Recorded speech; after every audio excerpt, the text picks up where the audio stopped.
오늘은 누가복음 31번째 시간인데요. 12제자를 택하신 예수님이라는 제목으로 누가복음 6장에서 6장 12절에서 16절까지의 말씀을 전하도록 하겠습니다. 오늘 본문 자체는 굉장히 간단하죠. 이 본문을 보다 보면은 예수님이 제자를 드디어 12제자를 다 부르셨구나 이런 생각이 드실 수 있을 텐데, 이 본문을 가지고 한 세 가지 측면에서 하나씩 한번 살펴보려고 합니다. 먼저 저희들이 살펴볼 것은 예수님이 제자들을 부르기 전에 먼저 기도를 하시러 산에 오르시는 모습을 한번 살펴보도록 하겠습니다. 누가복음 6장 12절은 이때 예수께서 기도하시러 산으로 가사 밤이 새도록 하나님께 기도하시고 라고 기록하고 있죠. 그러니까 다른 어떤 12제자의 목록들이요, 마태, 마가에도 나오고 사도행전에도 나옵니다. 물론 등장하는 순서, 이름의 순서는 조금씩 다르지만 베드로는 공통적으로 항상 첫 번째로 등장하거든요. 여러분들이 보시면은 제자의 이름이 등장하는 순서가 그 인물의 중요도 순으로 어느 정도 반영하는 순서로 형성되어 있다, 이렇게 생각을 하시면 됩니다. 어쨌든 예수님께서 제자를 부르는 장면들이 공간복음에 모두 등장하고, 이제 12제자의 목록도 사도행전에 다시 한번 등장하게 되는데, 그런데 예수님이 이 제자들을 부르시기 전에 산에서 밤새도록 기도했다라고 밝히고 있는 것은 이제 누가의 독특한 증언이다라고 저희들이 생각을 할 수 있습니다. 우리 누가복음을 보면은 항상 중요한 순간마다 기도하시는 예수님의 장면을 놓치지 않고 기록하고 있는데요. 오늘 장면 역시 예수님이 기도를 하시고 제자를 택하셨다, 12제자를 택하셨다라는 점을 볼 때, 이 12제자를 선택하는 것이 얼마나 예수님의 사역에서 중요하고 하나님과 밤새 기도를 해야 할 만큼 결정적인 사건인지를 저희들이 떠올릴 필요가 있습니다.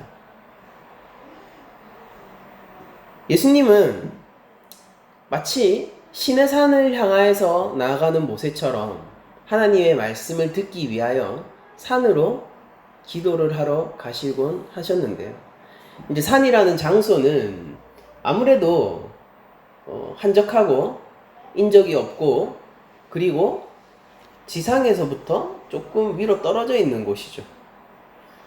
그러니까 이런 장면들이 저희들에게 제공하는 것은 하나님께 가까이 나아가는 것은 이제 산에 오르는 것은 하나님께로 조금 더 가까이 나아가는 것이다 라는 구약의 이미지를 어느 정도 차용해 있는 것으로 보입니다. 그러니까 이거를 단순히 그냥 문학적으로만 분석해서 이 구약에 그런 이미지가 있으니까 예수님이 그 이미지를 따라 행동했다, 그렇게 얘기하고 싶은 건 아니고요. 그러니까 단순히 그런 게 아니라 예수님이 하신 행동 속에 이제 그런 그 성령과 함께 예수님이 산으로 올라가셔서 기도하시는 그런 모든 행동들에는 구약적인 그런 그림들이 자연스럽게 숨어 있었다라는 것을 제가 말씀을 드리는 겁니다. 이것은 교회에게 모범을 보여주시는 측면이 있는 거예요.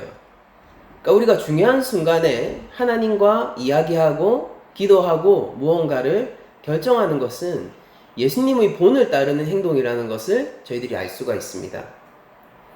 예수님은 이 12를 선택하기 위하여서 자신의 뜻과 자신의 권세에 따라 직접 선별하실 수 있는 모든 충만한 능력이 계심에도 불구하고 하나님과 함께 회의를 한 거죠, 일종의. 이것은 성부의 뜻에 순종하기 위하여, 그리고 중요한 순간마다 철저히 성부의 뜻에 순종하기 위하여. 그러니까 이런 말을 써도 무리함이 없는 것은 거의 예수님밖에 없는 것 같은데, 정말로 철저히 순종하기 위하여 하나님께 매달리고 기도했던 것을 저희들이 오늘 장면을 통해서 볼 수 있습니다. 산에서 예수님이 마지막 기도를 드리던 모습들을 생각하면은요, 예수님이 기도하시는 무대로서의 산, 그리고 예수님이 밤새도록 기도하시는 이런 모습들은 12제자를 선별해서 12제자를 중심으로 하나님 나라의 복음을 전하는, 이게 하나님 나라의 건설을 이 땅 가운데서 확증시키고 계시는 예수님의 사역이거든요. 이 12제자를 중심으로 하여 이제 나중에는 70명이 등장할 거고 허다한 무리들이 예수를 더 많이 따르게 될 거예요. 그리고 오늘날 우리 교회들도 지금 이 12제자로부터 파생되어진 공동체라고 저희들이 볼 수 있거든요. 나중에 살펴볼 거지만은 12제자를 택하여 사도라고 부른 것은, 이 사도라는 것이 완전한 대리자인데, 하나님의 대리자 같은 그런 측면이 있는 건데, 이게 모세처럼 말입니다. 이렇게 이들을 세우고 이들이 예수 그리스도의 교회의 초석을 마련하는 이 일, 지금 교회를 세우시는 초석을 마련하는 첫 발걸음 같은 거예요, 이게. 이 일을 예수님이 철저하게 성부의 명령에 순종하는 방식으로 행했다라는 것을 이 본문이 보여주고 있는 것입니다. 그러니까 우리 삶 속에서 혹자들은 하나님을 믿는다는 것이 너무 종속된 삶이 아니냐라는 질문을 던질 때가 있는 것이죠. 그럴 때 우리는 이렇게 질문할 수 있을 겁니다. 그렇다면은 하나님께 순종하려는, 그리고 하나님을 주인으로 모시는 이 삶이 너무나도 노예적이고 수동적이고 종속적인 삶이었다면은, 그러면 예수님도 수동적이고 종속적이고 매여있는 삶이었나? 이렇게 저희들이 질문할 수 있어요. 오히려 반대였죠. 예수님은 이 땅 가운데서 이 많은 종교 지도자들과 지금까지 마찰을 겪어왔죠. 지금까지 논쟁들이 일어나고, 그러니까 그런 세상이 제시하는 질서에 묶이지 않고 계셨고요. 예수님 스스로 이 땅 가운데서 하나님을 계시하시는 세계를 건설하셨고요. 그러니까 자유롭고 창조적이고 적극적이고 능동적으로 그 누구보다도 이 땅 가운데 하나님의 나라를 건설하시고 계신단 말이에요, 예수님이. 그런 예수님이 단지 하나님이 나의 주권을 가지고 계신다라고 고백하는 것 때문에, 하나님이 내가 철저히 순종할 분은 성부이시다 라고 얘기하는 것 때문에 부자유하고 그 삶이 얽매여 있다라고 얘기를 해야 된다면요, 그건 조금 문제가 있는 부분인 것 같아요. 우리가 순종하기 위하여서 하나님께 기도하는 것, 그리고 하나님의 뜻을 내 삶 속에서 이뤄내고 그 뜻을 알아내기 위해서, 그리고 그 뜻과 함께 살기 위해서 기도하는 것은요, 얽매여 있는 삶이 아니라 예수님의 본을 따르는 삶이고, 이것은 자유한 삶입니다. 여러분들, 우리가 사막 가운데 던져지면은요, 그 사막에 딱 던져지는 순간 사람들이 이제 여기 코앞에가 마을로 나오는 입구인데 거기를 못 찾고 더 깊은 숲속으로 들어가다가 실종되기도 하고 그런데요. 왜 그러냐면은 떨어지는 순간요, 내가 오던 방향을 한번 잃어버리는 순간 그 사막과 밀림 정글 안에서 도저히 방향을 잡을 수가 없다라는 것이죠. 하늘은 열대우림으로 빽빽히 덮여 있고, 내가 지금 왔던 곳인지 아니면 내가 지금 가고 있는 것이 지나갔던 곳인지 새로운 곳인지 구별이 안 된다라는 것입니다. 그래서 이쪽이었던 것 같은데 하고 들어가다 보면은 오히려 더 깊은 숲속으로 초행자는 그렇게 들어가 버릴 확률이 많다고 얘기를 하죠. 사람들은 누구나 자유롭게 출입하기 위해서 나침반을 소지합니다.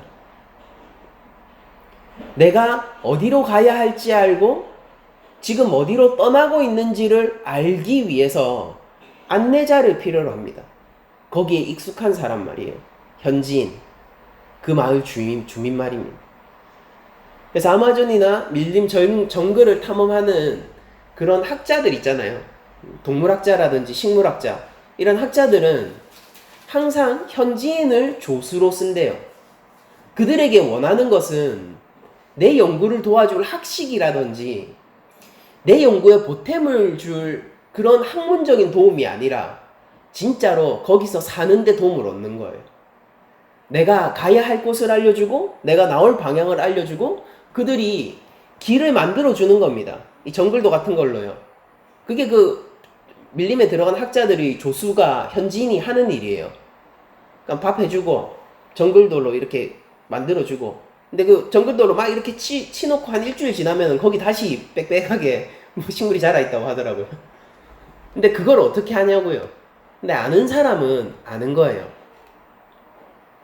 자신들만이 아는 랜드마크가 있는 거죠. 우리는 구별하지 못하는.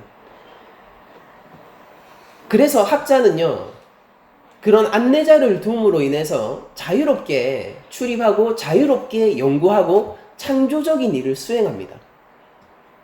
그 혼자서 그런 일을 할 수 없어요. 혼자서 하기 위해서는 아주 많은 시간을 허비해야죠. 우리가 하나님께 기도하고 길을 묻고 그리고 무언가를 내 삶 속에서 세워간다라는 것은요, 그 누구보다도 자유롭고 창조적으로 내 삶을 꾸려나가는 일에 속합니다. 예수님이 보여주신 본이 이거라는 것이죠. 하나님께 순종하는 것, 그리스도와 함께 멍에를 지는 일은 우리를 점점 자유의 세계로 인도하는 일이지. 그리고 우리로 하여금 정확하고 바르고 정당한 결정을 내릴 수 있도록 하는 일이지. 결코 우리의 영혼을 얽어매거나 지금 이 땅 위에서는 필요 없는 게 종교인데 일반적인 사고방식이죠. 그러니까 아예 관심이 없어요, 여러분들. 관심이 없어요. 종교라는 거에 대한 관심이 없어요. 기독교에 대해서는 더욱 부정적이고요.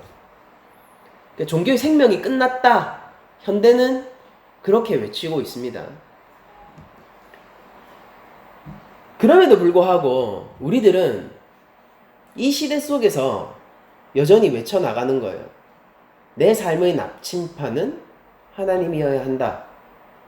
내 삶의 안내자는, 내비게이터는 하나님이어야 한다. 라고 외치는 사람들이라는 것이죠. 그리고 이것이 무엇보다도 창조적이고 자유로운 삶이다. 라고 외치는 겁니다. 예수님은 이제 예수님 한 분으로부터 시작된 하나님 나라를 마치 12지파를 통해서 국가를 건설하신 하나님을 따라 12제자를 세워 하나님 나라를 건설하고 그것이 70인으로 늘어날 것이고 땅 끝까지, 사도행전에 따르면, 여러분도 누가복음과 사도행전은 이어지는 후속편이죠. 땅 끝까지 그 하나님의 나라가, 그 복음이 전파될 것인데, 이 거대하고 권세 있고 창조적이고 힘있는 자유로운 이 일을 하나님께 맡기고 하나님이 인도하시는 대로, 그리고 성령의 원하시는 바를 따라 12명을 세우셨다는 것을 저희들이 바라보는 것으로 우리 삶이 어떻게 형성되어야 하는가도 이 기도의 본을 통해서 배울 수 있는 것입니다. 그러니까 기도할 때 이 이슈가 뭐여야 하냐면은, 우리 가운데 기도할 때의 주의점이 뭐여야 하냐면은 산으로 나아가는 거예요. 즉 돌려서 얘기하면은 하나님께 가까이 가는 것이 우리의 목표여야 합니다. 그러니까 기도라는 것이 특정한 소원을 이루기 위한 기원으로 변질되게 된다면은 그것은 하나님께 가까이 나아가는 행위라기보다는요, 하나님한테 자꾸 컴온 하고 있는 손가락질 하는 행위예요. 하나님 잠깐 일로 와보세요. 제가 제 아들한테 하는 거거든요. 근데 하나님한테 우리가 그렇게 하면 안 되는 것이죠. 그러니까 물론 이것이 우리의 필요를, 우리 일상의 실제적인 필요를 하나님에게 구하지 말아야 된다라는 뜻은 아닙니다. 그게 아니라 우리 기도의 본질적인 태도와 우리의 마음을 얘기하는 거예요. 기도를 향한 우리의 본질적인 태도, 그리고 우리의 마음이 기도를 할 때 정말로 무언가 하나님으로부터 뭔가를 얻어내기 위해서 기도한다라면은 그거는 잘못된 기도의 확률이 매우 높죠. 그게 목적이라면은.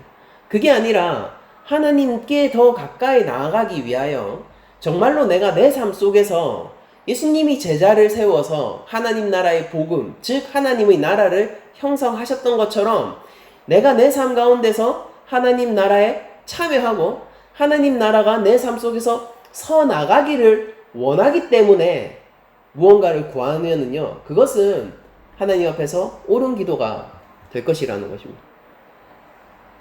그리고 그렇게 밤새도록 하나님께 가까이 나아가, 산에서 하나님께 가까이 나아가 기도하셨던 예수님은 하나님 나라를, 그리고 하나님의 영광을 위해서 살기를 원하는 우리 교회에게 많은 본과 영감을 제공합니다. 저는 그런 상상을 해봤어요. 오늘 본문을 보면서. 예수님이 길 가다가 아무나 12명 여기부터 여기까지 찍어도 상관이 없지 않았을까라는 상상을 해봤습니다. 시장 나가시는 거예요. 딱 보고 여기서부터 여기까지 컷! 문제 없었을 거예요. 왜냐면은 예수님이 행하시고 계신 성령의 능력은요, 그 어떤 사람이라도 새 피조물로 바꾸어낼 넘치고 넘치는 권세가 있기 때문에 그냥 아무나 12명 컷하고 예수님 마음대로, 이런 말은 좀 그렇긴 한데 그냥 여러분들 필터링 하고 들으세요. 예수님 마음대로 그냥 고르시는 것에 있어서 아무런 문제가 없었을 거예요. 합법적이라고요. 합법적이라고요. 예수님에게는요, 심판의 권세가 있으세요.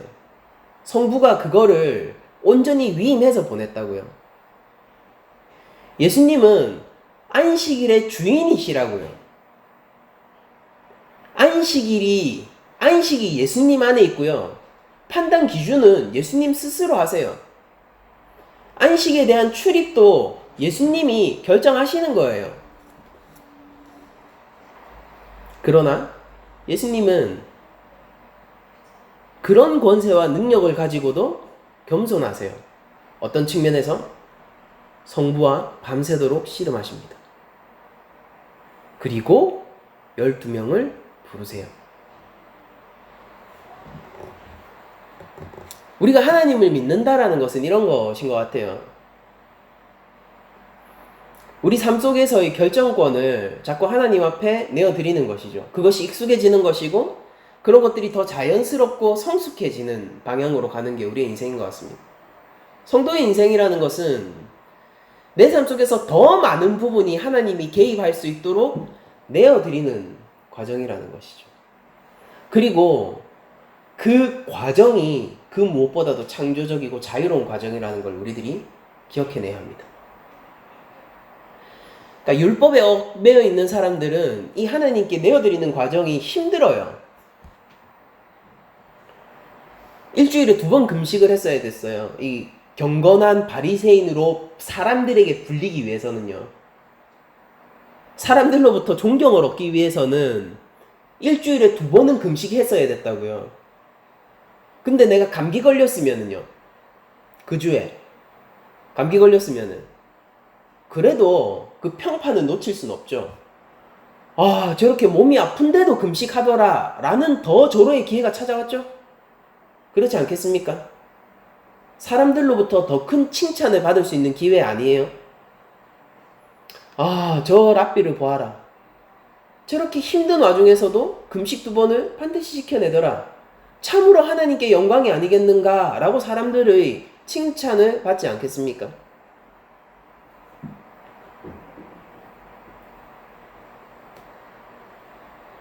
그게 그렇다면 과연 내 삶의 시간과 영역을 더 많이 하나님께 내어드리는 걸까요? 월요일과 목요일 금식했어요. 그러니까 월요일과 목요일을 내가 하나님께 내어드린 것일까요? 아니죠. 그는 그 누구보다도 사람들에게 그 칭찬에 자신의 삶과 열정을 내어놓은 사람이겠죠.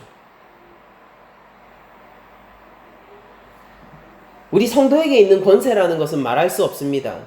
우리들은 하나님의 자녀이고 하나님의 양자된 하나님의 백성이에요. 우리의 시민권, 하늘의 시민권은 변치 않는 가치를 가지고 마치 반짝이는 다이아몬드처럼 우리 가운데 함께 존재하고 있는 거예요. 그렇지만은 우리가 이 권세를 마음껏 누리기 위해서 이 권세 가운데 우리의 삶을 경작하고 행하기 위해서 가장 필요한 것은 하나님께 더 많은 부분을, 더 많은 시간을 내어드리는 것입니다.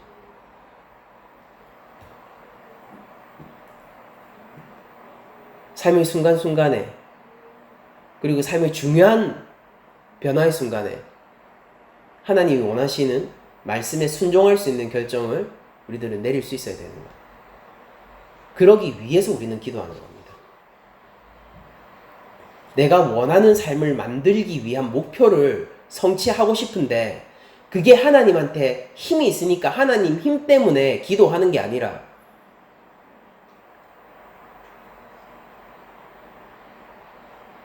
하나님께 순종하려는 목적을 가지고 기도하는 거예요. 그게 우리 목적인 거예요. 무언가 되려고 한다면은, 우리가 만약에 무언가 될 수 있다면은 그것은 하나님의 자녀여야 해요. 우리가 무언가 도달할 수 있는 지경이 있다면은요, 그거는 하나님의 땅이어야 해요. 우리는 그것을 위해서 기도합니다. 예수님마저도 성부께 의지하고 기도했다면 우리 교회야 더욱 말할 것이 없지 않겠습니까? 성부, 성자, 성령 한 분 하나님께 우리가 무엇을 위하여서 어떤 목적성을 가지고 기도해야 될지 한번 생각해보는 시간이 되었으면 좋겠습니다. 그리고 두 번째로 저희들이 좀 살펴볼 것은요, 12제자를 부르사라고 예수님이 얘기하고 있죠. 이게 날이 밝았습니다. 날이 밝아서 그 제자들을 부르사 그 중에 12를 택하여 사도라 칭하셨다 라고 되어 있는 구절인데요. 저희들이 좀 주목할 것은 이 12제자는 예수님이 부르신 자라는 것을 생각해 볼 필요가 있습니다. 그러니까 우리가 제자도의 관점에서 누가 예수님의 제자인가 라는 질문을 던지면은 오늘 본문에 비추어서는 이런 답을 내릴 수 있겠죠. 예수님이 부른 게 예수님의 제자예요. 그러니까 이거 주어가 어디에 있냐면은 예수님한테 있어요. 그러니까 이런 것들이 우리를 난감하게 만듭니다. 왜냐면은 내가 어떻게 되면은 예수님의 제자, 그러니까 시험도 커트라인이 있는 거잖아요. 하다못해 몇 등 안에 들면 되는 거지 않습니까? 근데 예수님의 제자가 되는 것에 있어서만큼은 마치 우리가 무능력해 보이거든요. 예수님의 제자가 되는 방법은 이거예요. 하나님이 택하시고 예수님이 부르면은 예수님의 제자가 되는 거예요. 저희들은 지금 예수님이 베드로를 부른 것부터 시작해서 지금 12제자까지 온 거예요. 그 사이에 논쟁들이 있었고요. 안식일 논쟁들이 있었죠. 3가지 논쟁이 그 사이에 껴있잖아요. 그런데 이거 잘 생각해 보세요. 예수님이 누구 불렀습니까? 어부 불렀어요. 그 다음에 부른 사람이 누구예요? 아이고 이런 세리예요. 이 천하의 몹쓸 세리란 말이에요. 그리고 나서 예수님은 그 죄인들과 함께 하시면서 이 보잘것없는 자와 함께 하시면서 당시에 정예라고 불릴 수 있는, 엘리트라고 부를 수 있는 종교 지도자들인 바리새인과 서기관들과 각을 세우십니다. 대립각을 세우세요. 예수님의 제자가 아닌 자들이 누굽니까? 우리로서는 도달할 수 없는 깊이를 가진 자들이에요. 예수님이 제자가 된 자들이 누군지 아세요? 우리가 그렇게 되어서는 안 되는 자들이란 말이에요. 이건 말 그대로예요. 아니 어떻게 예수님이 제자가 된다면은 바리새인이 되어야지. 근데 잘 생각해 보십시오. 이 땅에 예수님이 다시 오신다라고 가정을 해보죠. 그러면은 예수님의 제자가 되려면은 적어도 목사 정도 되거나 신학교 교수 정도 되면은 예수님의 제자가 되기 훨씬 쉬울 것 같지 않습니까? 근데 왜 예수님은 우리 사회 가운데서 멸시당하고 죄인이라 불리는 자들을 다시 선택하시려고 할까요? 예수님이 다시 온친다면 그러지 않을까? 그냥 그런 상상을 해보는 거예요. 내가 예수님의 제자로 불림받을 수 있을까? 어쩌면 내가 바리새인의 위치에 있는 것은 아닐까? 나보다 더 학식이 깊은 신학교 교수라면 그렇다면 예수님의 제자가 될 수 있을까? 확신이 안 섭니다. 왜냐하면 예수님은 이미 이런 전력을 보여주시고 계시거든요. 바리새인과는 각을 세우세요. 그러나 세리를 부르십니다. 어부를 부르세요. 거기에는 이 셀료 땅도 나오죠. 이거 나중에 그 15절을 보시면은 셀롯이라는 시몬, 이게 열심당을 얘기하거든요. 이 당시에 민족주의적인 독립운동가들이었어요. 이런 배경을 가진 사람들. 이 사람 뭘 원했겠습니까? 메시아를 바라보고 있었겠죠. 이런 셀롯 땅들은, 열심당원들은. 근데 어떤 메시아를 바랐겠습니까? 로마를 전복할 군사적이고 정치적인 메시아를 원했겠죠. 이제 그런 사람도 여기 예수님 제자 안에 들어와 있고, 이거 오합지졸도 이런 오합지졸이 없어요, 여러분. 심지어 여기에는 예수님을 팔 자도 있거든요. 이게 어떻게 예수님의 제자냔 말이에요. 이들을 묶는 예수님 제자로서의 정체성이 뭐냔 말이에요. 지금 이때부터 벌써 예수님의 제자거든요. 예수님은 물론 이들을 훈련시키고 이들을 통하여서 영적 성장에 이르게 해서 이들을 기반으로 교회를 세우려고 부르신 거 맞아요. 그래서 사도라고 부르잖아요. 이들을 통해 가지고 이 세상 가운데 하나님의 나라의 초석을 다지기 위해서 이들을 부른 게 맞습니다. 근데 지금부터 벌써 제자예요. 너희들이 지금은 인턴이고 수습이고 나중에 너희들이 이거를 통과하고 나면은 내가 십자가에 달려도 믿음을 고백할 수 있으면은 제자야. 그런 게 아니라 벌써부터 제자라고요. 예수님과 벌써부터 함께 하고요. 예수님은 그들을 데리고 숙식을 함께 하면서 그들에게 가르침을 전하고 그들을 통하여서 기적을 베풀 거예요. 예수님만 기적을 행한 것이 아닙니다. 이 제자들을 통해서도요, 귀신이 쫓겨나가는 기적이 벌어지거든요. 그것 때문에 예수님, 이런 일이 있었어요. 이러면서 막 오잖아요. 지그들도 놀라가지고. 근데 이들을 엮고 있는 공통점이 하나도 없잖아요. 보면은 열망도 다르고요, 배경도 다르고요, 학식도 다르고요. 심지어 예수님에게 똑같은 것을 가르침을 받았지만은요, 해석도 제각각이에요. 근데 이들을 제자라고 부를 수 있는 단 하나의 공통점이 뭘까요? 정체성이 뭘까요? 예수님이 부르셨어요. 그게 끝입니다. 지금 이들을 엮고 있는 것은 예수님이 불렀다라는 그 사실 하나인 거예요. 여러분들, 우리 교회에 이 공통점이 뭘까요? 우리 교회가 사람은 많지 않지만은, 작은 교회지만은, 그러나 우리 교회를, 이 낮은 자리 교회를 한 공동체라고 부를 수 있다면은, 심지어 더 나아가 영광스럽게도 제자 공동체다라고 만약에 우리들이 부를 수 있다면은, 우리를 엮고 있는 단 한 가지 그 정체성은 뭘까요? 우리가 어떠하기 때문입니까? 그것 때문에 우리가 낮은 자리 교회인가요? 우리가 어떤 지경을 도달했기 때문입니까? 그것 때문에 우리가 낮은 자리 교회인가요? 아니에요. 우리의 유일한 공통점, 우리를 엮고 있는 이 단 하나의 줄, 그러나 그 무엇보다도 강하고 모든 막힌담을 허무는 이 하나의 줄은 무엇이냐면은, 하나님께 택정함을 받아 예수 그리스도로부터 부름을 받았다는 사실입니다.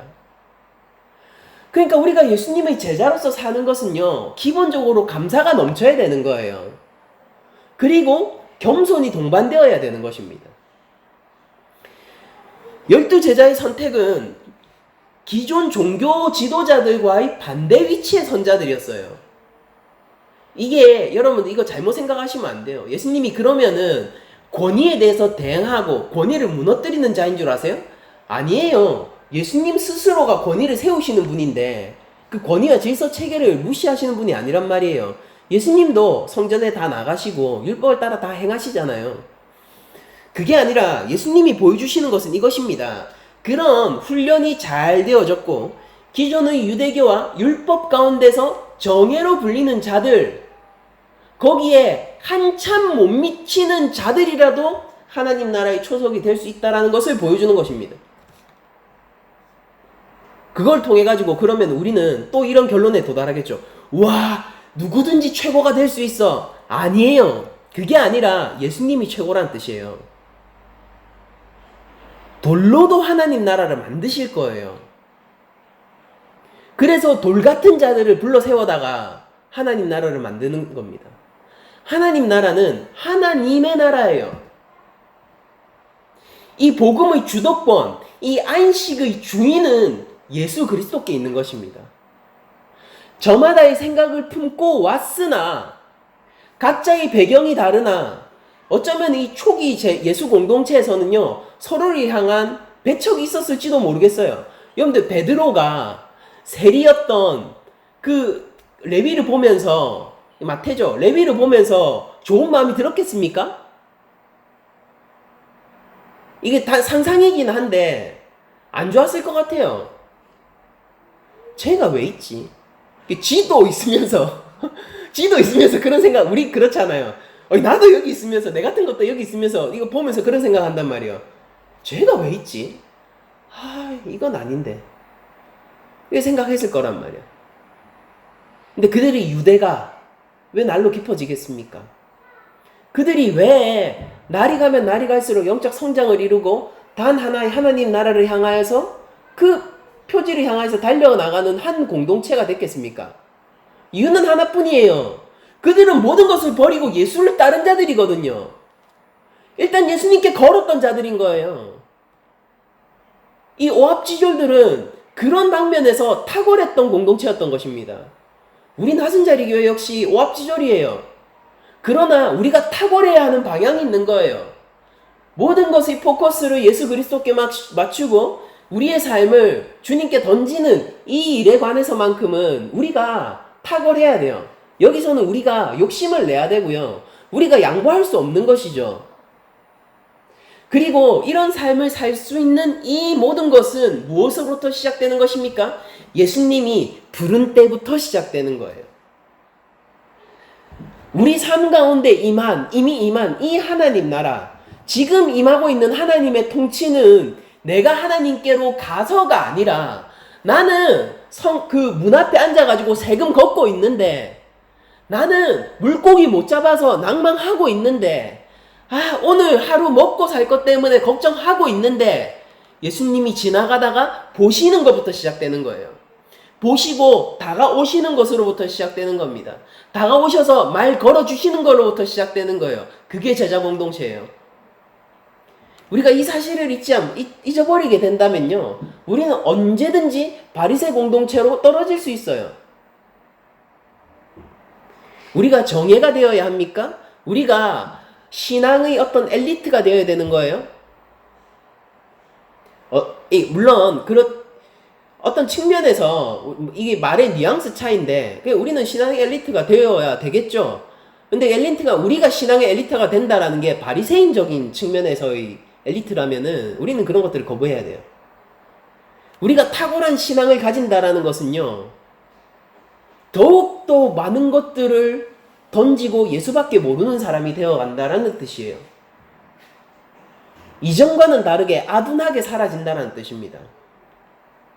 지혜가 없어진다는 뜻이 아니라 이전에 내가 내 안위를 위하여서 많은 것들에 대해서 지혜를 가지고 많은 것들을 계산하고 깊은 고찰을 통해 가지고 내 삶의 결정들을 내리던 삶에서, 물론 실패하죠. 저는 실패했습니다만, 그런 삶에서 이제는 딱 방향이 정해지는 거예요. 많은 것들을 고민한다? 그런데 그거 2차적이고 부차적인 것으로 밀려나는 것이죠. 그러니까 하나님이 기뻐하시는 거 아닌가? 말씀이 나에게 명령하는 거 아닌가? 예수 그리스도의 제자로서의 길이 맞는 거 아닌가? 그것 때문에 인생의 방향을 결정하고 그것 때문에 오늘 하루를 살아가는 사람으로 바뀌는 거예요. 이제 좀 우둔해지는 겁니다. 옛날엔 예민했어요. 지금 청약을 언제 들어가지고 뭘 어떻게 해야 되고 지금 비트코인을 어떻게 타고 도지가 떴다며 이런 그런 것 때문에 너무 그렇습니까? 아니 이렇게 지금 얼마나 많은 사람들이 그렇게 살아야 돼요. 여러분들 하나님 없이 그렇게 안 살면 여러분들 살 수 있을 것 같아요? 왜 어리석은 겁니까? 아니에요. 저는 지혜롭다고 생각해요. 살려고 그러는 거잖아요. 저는 이해합니다. 그렇게 살아야 돼요. 하나님 없으면요. 근데 하나님 믿는 사람들은요, 조금 그런 거 생각할 겨를이 없는 거죠. 이제 그 사람들은 그런 거 생각하느라 하나님 생각할 겨를이 없잖아요. 근데 우리들은 예수 그리스도를 생각하느라 그런 거 생각할 겨를이 없는 거예요. 오늘 하루 하나님하고 어떻게 가까이 지낼까 때문에 그런 거 생각하는 시간들이 점점 줄어들게 되는 겁니다. 그래서 이번에 도지 떠는 거 못 탔다고 해서 아쉽지 않아요.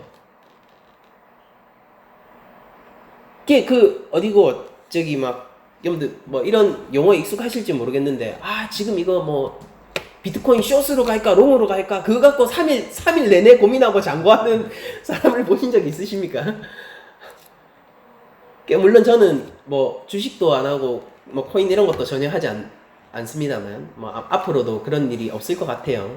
할 수도 있겠죠. 없을 것 같아요. 근데, 그런 것 때문에 3일 내내 고민하는 사람들과는 이제 좀 우리가 다른 거죠. 이게 우리는 3일 내내 마음이 쓰이고 고민하는데 그게 이런 거예요. 내가 저 영혼에게 상처를 준 것은 아닐까? 그것 때문에 마음이 쓰이는 거예요. 그러니까 내가 내린 이 선택이 하나님이 기뻐하신 것이 맞을까? 이것 때문에 3일 내내 마음이 신경 쓰이는 거예요. 그러니까 장고하는 겁니다. 그러니까 하나님은 나를 어떻게 보실까? 내 인생을 어떻게 판단하실까? 이것 때문에 3일 내내 장고하는 것이죠. 그게 예수님이 부른 사람은 그렇게 된다고요. 그러니까 크리스천도 주식할 수 있다고 생각해요. 코인붐 타셨으면은 더욱 좋습니다. 주의 영광을 위해서 쓰세요. 근데 이제 그것 때문에 하나님에 대한 의지와 하나님에 대한 주권 인정과 주님이 나를 부르셨고 내가 모든 것을 던지고 주를 따랐다는 사실을 점점 잊게 된다면요. 그러니까 안 하는 게 낫습니다. 만약 그렇다면.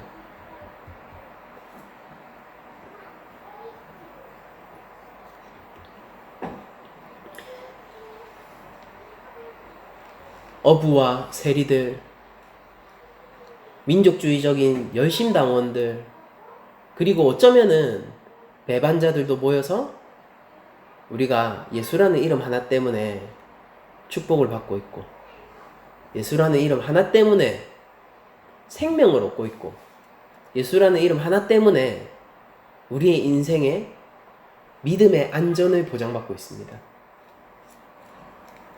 이게 제자들을 지탱하고 있는 지지대인 것입니다. 그러므로 앞으로 우리 낮은 자리 교회뿐 아니라 모든 믿는 성도들은 이렇게 생각해야 되는 거예요. 내 삶이 앞으로 어떻게 흘러가든 주를 위해서 무엇을 충성했고 무엇을 하나님 안에서 성취했고 내가 어떻게 성숙해 갔고 내가 얼만큼 하나님께 가까이 나아갔든 그런 여부와 상관없이 어떠한 경우에 있어서도요 나의 최후의 지지대 나의 안전선을 내가 지금까지 해온 것으로 규정하면은 끝나는 거예요. 그런 것들은요 하루아침에라도 무너질 수 있을 겁니다. 우리의 집안, 넘어질 수 없도록 하는 지지대, 우리의 최후의 후퇴선, 그러나 우리를 결코 넘어가게 하지 않는 그 단단한 장벽은 언제나 주께서 나를 부르셨으니가 되어야 돼요. 삶 속에서 많은 사람들이 실패를 하죠. 낭망하기도 합니다. 신앙의 길을 걷다 보면요, 생각만큼 잘 안 돼요. 근데 그때 우리를 지지해주는 지지대를, 우리의 이 흔들리지 않는 이 지반을 예수 그리스도가 나를 부르셨다는 사실 위에 세워야 됩니다. 제가 설교자가 된 이유가 로마서 1장 1절에서 4절 읽다가 그렇게 됐거든요. 그러니까 저는 오랜 기간 동안 고민을 했었고, 제가 한번 읽어드릴까요? 그럼에도 불구하고 그 고민들 속에서 한 번도 제가 설교자로서 가야겠다라는 생각이나 자격이 있다라고는 생각지 못했어요. 막연한 소망만 있었죠. 하면 어떨까? 공식적으로 복음을 전할 수 있는 자가 된다면 어떨까? 그런 생각만 했었는데, 그때 제가 이제 아파트 경비하던 시절인데 새벽에 이 구절을 읽고 마음을 굳혔습니다. 눈물이 쏟아지면서. 이게 뭐였냐면 이거였어요. 예수 그리스도의 종 바울은 사도로 부르심을 받아 하나님의 복음을 위하여 택정함을 입었으니, 여기서 무너졌어요. 여기서 무너졌습니다. 그러면서 이 복음은 이러면서 이 복음이 예수님이다 이렇게 얘기하는 게 4절까지거든요. 이때 제가 인생이 결정됐어요. 나는 내가 자격이 없다 생각하고, 나는 내가 설교자로서 많이 부족하기 때문에 내가 할 수 없다라고 자꾸 생각했는데, 그것 때문에 이 소망을 가져도 될까 말까조차도 망설였는데, 이 그림을 선명하게 그리지 않게 해서 인생에서 싸워왔는데, 지난 2년간을 한 2년 정도 기도했습니다. 2년간 이 그림을 선명하게 안 그리려고 싸워왔고, 저는 그것을 겸손이라고 생각했는데 하나님은 이 구절로 저를 치신 거예요. 내가 부르는 거야. 네가 언제 만족할 만한 설교자가 되겠니? 그게 가능할 거라고 생각하니? 근데 내가 부르는 거야. 그러니까 바울이 하나님으로부터 택정함을 입었으니 이 구절을 읽었을 때 마음이 무너졌어요. 그때 제 교만도 알게 되었고, 그때 순종의 결심을 했습니다. 하나님 순종할게요. 그러고 한 달 더 일하고 그만두고요, 신대원 준비했습니다. 여러분들, 우리들은 하나님이 우리를 부르셨다는 사실, 예수님이 우리를 택하셨기 때문에 제자가 되었다는 사실이 얼마나 큰 무기인지를 때때로 잊고 삽니다. 그러나 진짜 신앙의 위기의 순간 내가 겸손해지지 못해서 나의 근데 교만이 겸손이라는 가면마저 썼다면, 과거의 저처럼요, 그렇다면 진짜 이거 우리 영혼을 속이기 정말 좋거든요. 이 교만이 겸손이라는 탈을 쓰고, 이 악독이 선행이라는 탈을 쓰고, 이 가식이 칭찬이라는 그 사람들이 환호 위에 올려지게 되면요, 우리 인생은 금방 속아 넘어갑니다. 그때 우리를 지켜주는 게 뭔지 아세요? 그 영적 위기의 순간요, 우리 인생이 까딱 잘못하다가는 선을 넘게 되는 그 순간 우리를 지지해주는 사실 하나가 뭔지 아세요? 이 세리 같은 나를 주께서 먼저 부르셨지. 메시아에 대해서 착각하고 있던, 정치적 군사적 메시아를 기다리던 나에게 종말적이고 우주적인 메시아가 먼저 찾아와 주셨지. 이 화가 많고 이 다혈질적이고 분을 주체하지 못했던 내 인생 가운데 예수님이 먼저 찾아와 주셨지. 내가 주께 자랑할 것이 무엇이 있겠으며, 내가 주 안에서 행한 일이 무엇이든 주를 영광을 위한 것인데, 내가 무엇을 가지고 주 앞에서 주가 나를 부르셨다는 사실 이외에 내가 주의 제자라는 것을 근거로 내세울 만한 것이 있겠는가? 내 자랑이 어디 있겠는가? 내 자랑은 오로지 연약함이 내 자랑이요, 내 자랑은 오로지 내 안에 사신 예수 그리스도가 자랑이다. 이 성숙한 신앙의 고백을 이끌기 위해서 우리들이 근본으로 삼아야 할 것이 이거예요. 예수께서 부르셨으니 우리가 제자가 되었습니다. 우리가 어떠해서가 아니에요. 바리새인 예수님 제자로 불렀으면 어땠을까요? 저는 이게 그 제자의 길이 실패가 눈앞에 보입니다. 젊은 율법사가 예수님 앞에 왔을 때처럼 말이에요. 율법에 뭐라 적혀 있느냐? 제가 그것을 다 행했습니다. 못 따르잖아요. 아, 다 했어? 그러면은 버리고 나 따라. 할 수 있겠네. 율법이 그걸 향하는 거니까 할 수 있겠네. 근데 고민하지 않습니까? 돈 많으니까. 결국 못 따르잖아요.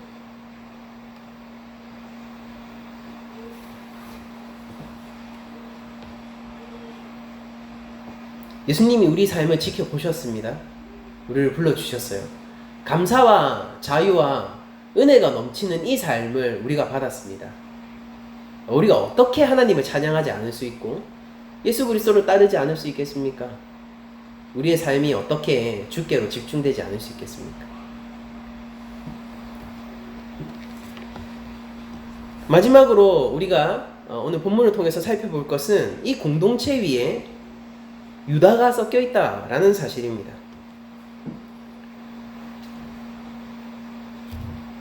여러분들 예수님이 밤새 하나님과 기도하시고 그쵸? 그렇게 성부와의 짙은 교제, 아주 가까운 만남을 통해 선택한 이 12명 안에 유다가 포함되어 있습니다. 저희들은 이렇게 고백할 수밖에 없어요. 여러분들 지금 이 12제자로서 형성된 제자 공동체는 불완전해요. 예수를 팔 자가 여기 있다고요. 모든 것을 버리고 예수를 쫓아가는 이 공동체에 그 예수를 배반할 배반자가 숨어 있습니다. 그런데 이 불완전한 공동체를 형성하고 부르셨잖아요. 예수님이 직접 만들었어요. 지네들이 온 거 아닙니다. 그쵸? 우리가 거기까지 봤잖아요. 근데 이렇게 불완전한 공동체를 직접 부르시고 형성케 하신 예수님의 선택은 온전해요. 그러니까 우리가 보통 교회를 나눌 때 우리가 신학적으로는 가시적 교회와 비가시적 교회를 나누거든요. 이 가시적 교회가 지금 우리가 눈에 보이는 이 지상의 지금 우리 낮은 자리 교회 같은 교회들이에요. 그런데 여기는 불완전하고요. 여기에는 때때로는 배반자도 숨어 있고요. 그리고 때때로는 우리를 걸려 넘어지게 하는 함정 같은 사람들도 함께 섞여 있습니다. 알곡과 가라지가 함께 섞여 있어요. 심지어 우리를 더 헷갈리게 하는 건 뭐냐면은요. 가라지 같았던 사람이 까고 보니 알곡이었고 알곡 같던 사람들이 까고 보니 가라지였다라는 사실 같은 것들. 이런 혼란의 공동체. 이게 진짜 질서의 공동체입니까? 하나님, 흑암과 혼돈과 공허 속에서 질서를 세우신 하나님, 새 피조된 새 세상의 이 교회라는 공동체는 왜 여전히 흑암과 혼돈과 이게 가시적 교회예요. 근데 우리가 비가시적 교회를 얘기합니다. 그게 천상의 교회고요. 하나님 안에서 온전하게 완성된 교회를 우리가 비가시적 교회라고 하거든요. 이제 그런 측면에서 이게 천상의 교회죠. 우리가 천상의 교회의 일원이라는 측면에서 우리는 보편교회예요. 가톨릭 처치죠. 가톨릭이 보편이라는 뜻이잖아요. 우리가 일치된 교회고 보편교회예요. 근데 우리가 비가시적 교회, 천상의 교회의 측면에선 그러나 우리가 이 땅을 살아가는 이 지상의 교회, 가시적 교회를 살아가야 하는 우리들의 입장에서는요. 이게 불완전한 공동체처럼 우리가 보이는 것이죠. 근데 여기에서 우리가 반드시 고백해야 되는 건 뭐냐면요. 하나님, 이거 왜 이렇습니까? 이게 뭔데요? 이렇게 할 게 아니라 이게 하나님이 밤새 고민하고 밤새 회의하고 온전한 결정을 거듭 크로스 체킹해서 내린 완전한 선택에 의한 공동체라는 사실을 고백해야 되는 것입니다. 우리 낮은 자리 교회가 완전하냐? 라고 물어보잖아요. 그렇지 않아요. 그렇지 않아요. 이 작은 수에서도 그렇지 않다면은 이 수가 더 늘어나면은 더욱더 혼잡해지겠죠. 그래서 클수록 실제 혼잡하잖아요. 빠져나가는 것도 많고 불필요한 소모도 많이 생기는 교회들이 되어가지 않습니까?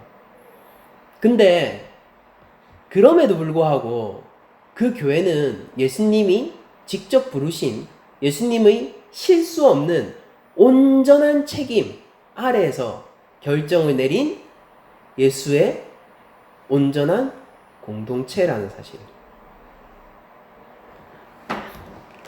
그러니까 성숙을 다시 한번 요구하는 거예요. 예수님은 그 선택에 있어서 실패하지 않으셨어요. 예수님은 실수하지 않으셨어요. 유다가 거기 있는 건요, 예수님이 유다를 불렀기 때문입니다. 예수님 무슨 결정하신 건지 아세요? 십자가에 달리실 결정을 한 거예요. 유다를 불렀다라는 것은. 그런데 그 유다를 불러 십자가에 달려야지만이 이 유다를 포함한 예수 공동체가 하나님께로 나아갈 수 있는 유일한 다리를 획득하게 됩니다. 물론 그 다리를 끝끝내 유다는 건너지 못했지만은요, 유다가 이런 생각을 해봐요. 유다가 그 돈을 제사장, 예수님을 팔아서 얻었던 은하 30전을 제사장한테 던지고 목을 매단 것이 아니라 던지고 예수 그리스도를 다시 찾았더라면, 예수님이 그 생애 동안에, 공생애 동안에 가르치셨던 내가 죽은 뒤 사흘 만에 살아나야 하리라 라는 그 말씀을 깨달아 알고 그 말씀을 기대어 예수님을 기다리는 사람이 되었더라면, 그러면 그의 인생이 어떻게 됐을까? 그는 축복받지 않았을까? 제가 가진 신학 안에서는요, 역사에 만약은 없다고 하지만 제가 가진 신학 안에서요, 그의 죄는 용서받았을 거예요.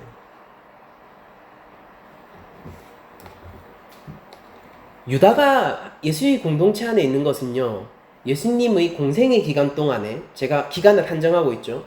예수님의 공생의 기간 동안에 이 공동체의 완전함에 있어서 필수적인 요소였다는 것입니다. 그러니까 우리가 그걸 믿어야 돼요. 이 불완전한 공동체는 예수님의 온전한 선택에 의한 공동체라는 사실이에요. 이 성숙치 못한 우리 낮은 자리 교회는요, 예수님의 온전한 선택에 의해서 모인 공동체인 것입니다.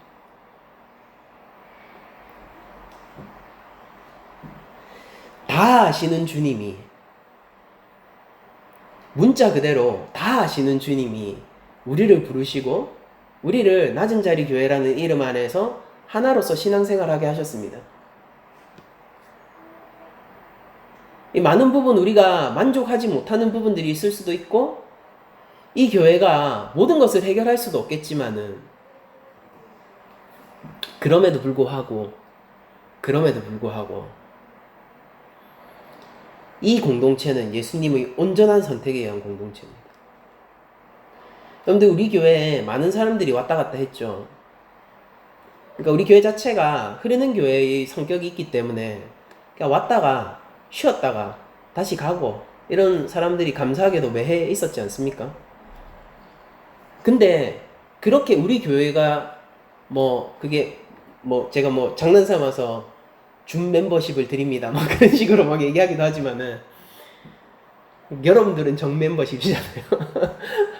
준 멤버십을 드립니다 막 그렇게 장난도 치고 하지만은, 이 교회가 막 규모가 한때는 조금 늘어났다가 한때는 또 줄어들었다가 또 누군가는 쉬었다 떠났다가 이렇게 하면서 엄청 가변적으로 우리 교회가 보이지만은, 항상 그날 그때에 모인 이 공동체는 예수님이 그날 그때에 온전히 선택하신 그 예수님의 선택 위에 서 있는 공동체라는, 우리는 온전하지 못하지만은 주께서는 온전하시고 우리의 선택은 불완전하지만은 주의 선택은 실수치 않으세요.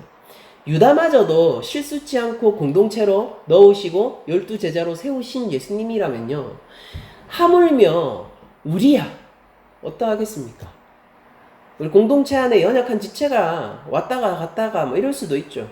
근데 그때 우리가 그런 그 연약한 지체들을 보면서, 혹은 믿음의 미성숙 속에서 혼란해하는 사람들을 보면서 우리들이 품어야 하는 감정은 무엇이냐면은, 주께서 저를 부르셨다라는 감정이에요.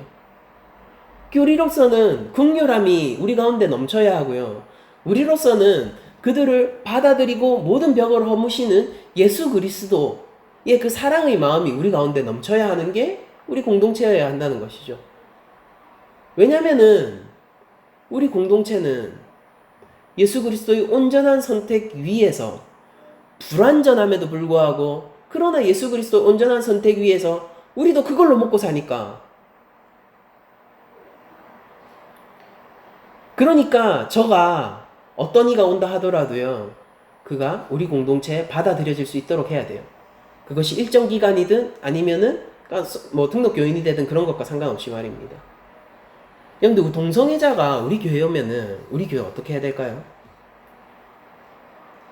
어떻게 해야 됩니까? 아, 왔어요? 동성애란 말이죠. 이거부터 시작해야 됩니까? 목사님이 갑자기 누가복음 31번째 했는데 동성애자가 오는 이후부터 이번 주는 성경적 성에 대해서 이렇게 저격 설교죠, 누가 봐도. 예, 물론 방법이겠지만은 그가 이걸 느낄 수 있어야 돼요. 불완전한 나도 주님의 온전한 선택에 의해서 여기에 왔다는 걸 느낄 수 있어야 돼요. 그리고 부르신 예수님은 실수치 않는 분이라는 것을 느낄 수 있게 해줘야 돼요. 그 예수님은 죄인들과 함께 하시고 어떠한 죄도 사해 주시는 예수님임을 기억하도록 해야 하게 합니다. 그리고 우리가 얘기해야죠. 예수를 믿는 자는 회개하는 자이고 자신의 죄악에 대해서 정면으로 바라볼 수 있는 담대함을 가진 자이고, 그렇게 자신의 죄악을 담대하게 바라보고 하나님께로 나아갈 때 독생자를 주신 우리 예수님은 독생자 예수 그리스도를 주신 우리 하나님은 어떠한 죄든 양태처럼 희게 할 수 있다는 사실을 기억하게 해야 하는 것이죠.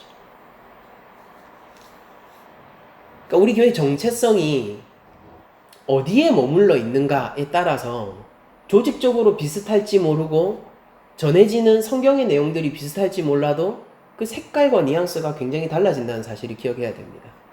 저는 이 누가복음을 보면서 우리 낮은 자리 교회가 누가의 제자도로 따라가기 원하고, 그 때문에 저는 이렇게 얘기하고 싶어요. 우리 낮은 자리 교회는요, 예수님이 불렀기 때문에 형성된 공동체라는 사실 위에 단단히 붙들려 있어야 합니다. 불완전해요. 그러나 우리에게 무너지지 않는 주님의 선택에 대한 신뢰가 있어야 돼요. 주님의 선택은 완전하세요. 아, 우리 불완전한 교회가 정말 그런가요? 그래요. 그리고 기억하십시오. 이것은 끝이 아니라 과정이라는 사실을. 우리는 천상의 교회까지 나아갈 거예요. 나중에 유다 빠지죠? 유다 빠져요. 그렇다고 해서 11명이 됩니까? 아니죠. 다른 사람 뽑습니다. 거기에 다른 사도들도 추가되죠. 누구죠? 바나바, 바울. 그리고 그렇게 커나가는 하나님의 나라는요, 땅 끝까지 전파되어 드디어 대한민국 2021년 대한민국 부산을 살아가는 우리들에게도 왔어요. 이 모든 시작은요, 유다가 예수 그리스도의 12제자에 있지 못했더라면 일어나지 않을 일이었어요. 그러니까 하나님을 우리의 수준에서 판단하는 과오를 범하지 말아야 합니다. 그리고 무엇보다 중요한 거, 예수님이 선택한 이 공동체에 있어서 예수님의 선택을 의심하는 것은 있을 수 없어요. 이 공동체는 의심하세요. 괜찮습니다. 저도 의심하세요. 괜찮습니다. 뭐 완전치 않잖아요. 알아요. 인정한다고요. 우리들은 세리잖아요. 우리들은 어부잖아요. 우리들은 셀러 땅이지 않습니까? 근데 이거 하나는 기억해야 돼요. 그래도 예수님의 결정은 틀리지 않으신다. 이거 우리를 살게 하는 거죠. 그러니까 참 하나님 믿으면 좋지 않습니까? 진짜 마음 편한 것 같아요, 저는. 진짜 마음 편해요. 삶이 온전치 않은 가운데서도 온전하신 하나님을 의지한다는 게 얼마나 기쁨입니까? 이 불완전한 공동체 가운데서도 주의 부르심의 선택, 주님의 선택을 온전히 신뢰한다는 것은 얼마나 즐거운 일입니까? 낮은 자리 교회가 주님의 제자로서 첫 발걸음을 여전히 예수님께 드릴 수 있기를, 우리의 첫 출발이 여전히 예수님이기를, 그리고 우리의 이 제자된 공동체로서의 낮은 자리 교회가 끝끝내 예수 그리스도 안에서 마침표를 찍기를 간절히 바라고 또한 축복하며, 여러분들 한 주간의 삶 속에서 주님의 제자된 삶이 넘쳐 흐르기를 원하면서, 이제 이게 무슨 뜻인지, 오늘 설교에서 무슨 뜻인, 이 제자된 삶이 넘쳐 흐르는 게 무슨 뜻인지 아시겠죠? 주님, 끊임없이 주님을 의지하시는 삶이 되시기를 원하면서 이번 주 모든 말씀을 마치도록 하겠습니다.